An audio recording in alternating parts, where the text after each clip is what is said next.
That annoying stubborn belly fat. It's the first place where you gain fat and the last place you lose it. With the right approach, it definitely is possible to lose impressive amounts of fat from the stomach. If I have done it, you can do it as well. Also, many of my online coaching clients have done it, so there's no reason to believe that you cannot get to a low body fat percentage. But the reason you clicked on this video is that you are ambitious. You do not just want to lose the stubborn fat, you want to do it fast. While I always preach that patience is power during your fat loss journey, I understand that sometimes you want the result faster because maybe you are prepping for an event. So in today's video, I will explain what I would do if I had to lose all of my stomach fat in 30 days. In 5 simple steps, I will explain the complete process. The first and most important step is getting into a protein-based intermittent fasting approach. Because we only have 30 days to maximize our fat loss progress, we need to create an aggressive calorie deficit. Just losing 0.5 to 1 pound of fat per week is nice. But in this case, we need to realize fat loss progress faster than usual, so we also need a larger calorie deficit than usual. Using intermittent fasting is great for realizing a larger calorie deficit. We know from research that if you fast for 16 hours over a 24-hour time frame, most people get into a calorie deficit and see good fat loss progress without them even tracking their calories. So if we use intermittent fasting and then also mostly eat meals that are high in protein and filling during your feeding window, great fat loss progress will happen. This is why I call the approach a protein-based intermittent fasting approach. We incorporate a 16-hour fast every day and focus on having protein-rich meals during your feeding window. Everyone's calories and protein needs are different, but in general, this is how I would structure a protein-based intermittent fasting approach. Fast for 16 hours of the day with an 8-hour eating window. I typically recommend a feeding window between 12 to 8 p.m., but it could also be between 11 a.m. and 7 p.m., or any other variation that suits your schedule best. During this 8-hour feeding window, I want you to limit yourself to 2 high-protein meals and 1 high-protein snack. In each high-protein meal, have 1 to 2 handful palms of a protein source, 1 handful cup of a carbohydrate source, and 2 fists of vegetables. For the protein-rich snack, limit yourself to a snack that's no more than 250 calories and has at least 20 grams of protein. To give you a practical example, the first protein-rich meal can be something like chicken breast as the main protein source, rice for the carbs, and some vegetables on the side.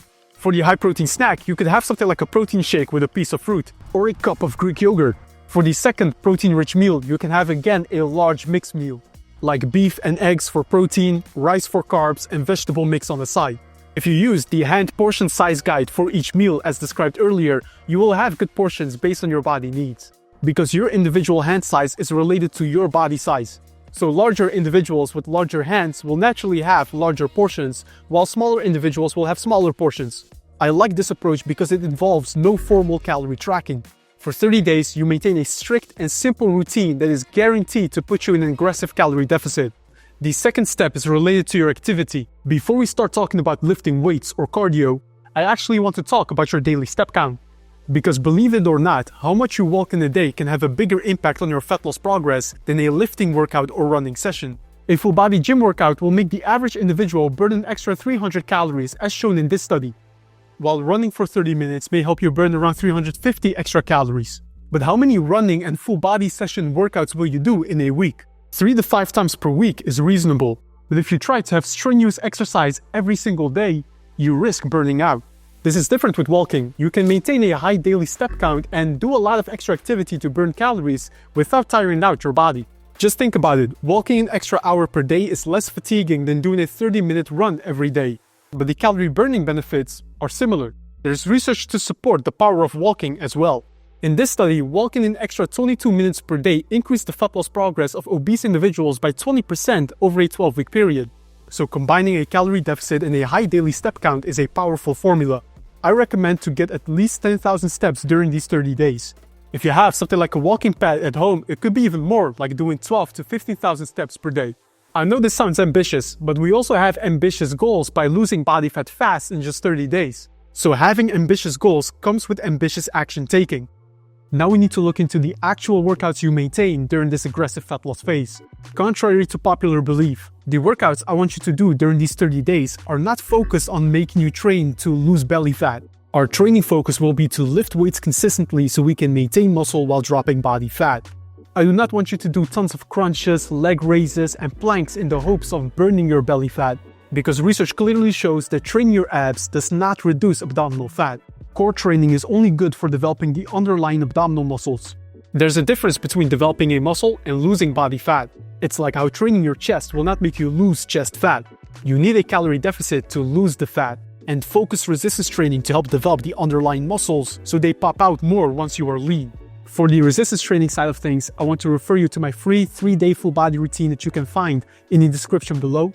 This is a balanced training plan that will help you target the major muscle groups in just 3 workout days.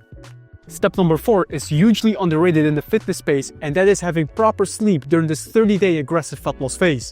This study by the University of Chicago displays the importance of sleep really well. There were 2 groups of people. One group only slept 5 hours per night, while the other group slept 8 hours per night. The group sleeping only 5 hours every night lost 55% less fat, and they lost 60% more muscle mass in a 28-day experiment. And here's the crazy part. Both groups maintained the same diet, so completely messing up your sleep could halve your progress. This is why, if you're looking to maximize your progress in 30 days, do it when you are not extremely busy or stressed. There's also other research showing that having high levels of the stress hormone cortisol is associated with having more stomach fat. Essentially, make sure your sleep and stress are in a good space if you want to see fast progress. The 5th and final step is about whether you should be using cheat days. In all fairness, if you're only giving me 30 days, there is no room for cheat days. We want to focus on eating whole, minimally processed foods that fill you up.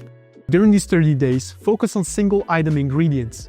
Think about beef, chicken, fish, lentils, eggs for your protein, rice, potatoes, fruits, oats for your carbohydrates, and a wide variety of vegetables to give your meals more volume. I would avoid sugar and fried food, not because just 1 gram of sugar will make you gain belly fat, but because these foods with added sugar or fried stuff simply does not fill you up, while containing a lot of calories. See this as a 30-day challenge of discipline. After the 30 days, I recommend you go into a more slow, sustainable fat loss process to continue your progression. My next video will be about how to set up that sustainable fat loss phase, so subscribe to stay updated. Now, for some perspective, this 30-day challenge will only give you impressive results if you are at a reasonable average body fat. Let's say around the 20 to 22% range. In this example, going from 22% to 17% body fat will have a noticeable difference. But someone at, let's say, 35% body fat will need more than 30 days to see impressive results.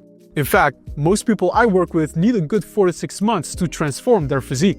Like my online coaching client Nabil, who went from 25% body fat to a ripped 10% body fat in 6 months. Or my online coaching client Adalai, who lost 22 kilograms in 6 months and completely transformed his physique. In some cases, it can take even longer, like with my online coaching client Zakaria.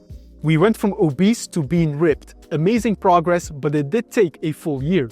What I'm trying to say is that real life-changing fat loss progress will take time. It takes many months and sometimes even more than a year. But the time is going to pass anyway, so you might as well just put in the work and see your body slowly transforming into your dream physique. If you are also ready to put in that work and get amazing results like my online coaching clients, I recommend you apply to my private one-on-one online coaching service by visiting the link in my description.